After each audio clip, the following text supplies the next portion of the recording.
గత ప్రభుత్వంలో మీరు ఎంత ఖర్చు పెట్టారో ఒకసారి చూడండి. నేను ఈ గత ఏడాది 308 కోట్లతోటి పిఠాపురం అభివృద్ధికి మనం ఖర్చు పెట్టాం. మీరు చూడండి. అలాగే ఇప్పుడు 200, అది దాదాపు 60-70% పనులు అవుతున్నాయి, అయిపోయినాయి. ఇంకా 30% మిగిలినాయి. ప్రాబబ్లీ టార్గెట్ ఇచ్చింది మార్చికి అయిపోవాలి. ఇప్పుడు మనం 211 కోట్లతోటి అదనపు అభివృద్ధి కోసం మనం ముందుకు తీసుకెళ్తాం. అంటే ఇది 26 కోట్లతోటి ప్రారంభమైనవి, మన పని పూర్తయినవి, ప్రారంభోత్సవాలు చేశాం.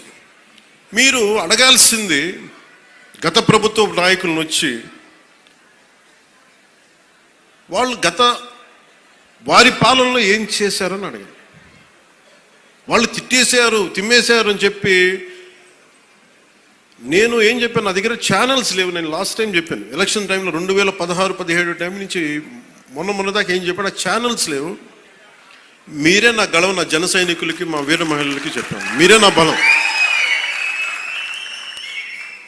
నాయకులకు ఒకసారి ఇష్టపడి రావచ్చు, ఒకసారి ఇష్టపడి వెళ్ళిపోవచ్చు, కానీ నా గుండెల్లో ఉన్నది మీరు నిరంతరంగా నాది ఉంటారు, నాకు తెలుసు. నాకు ఇది మీరు బయట నుంచి వచ్చి దేనికి పడినా సరే, ఒక స్కూల్లో 2 చిన్నపిల్లలు కొట్టుకున్నా దాన్ని మీరు గొడవ చేసేద్దాం అనుకుంటే నేను ఏం చెప్పను దానికి. మీరు అక్కడ పులివెందులు అక్కడ వాళ్ళ సొంత బాబాయ్ గారిని చంపినా కానీ అది న్యూస్ కాదు. ఇక్కడ ఇద్దరు బిడ్డలు ఉట్టినే కొట్టుకుంటాం, స్కూల్లో కొట్టుకోరా. నాయకులే కొట్టుకుంటున్నప్పుడు స్కూల్లో చిన్నపిల్లలు ఎందుకు మాట్లాడమని గారు? పెద్ద స్థాయి ఆలోచన పరిధుల నాయకులే మాట అనుకున్నప్పుడు చిన్నపిల్ల ఏదో అనుకుంటాం, దాని కులాలు పట్టుకొచ్చేస్తాం. మరి ఇదే మీరు అడగాల్సిన ప్రశ్న. మన జనసేన నాయకులు కూడా చెప్తున్నా, కూటమి నాయకులు కూడా చెప్తున్నా,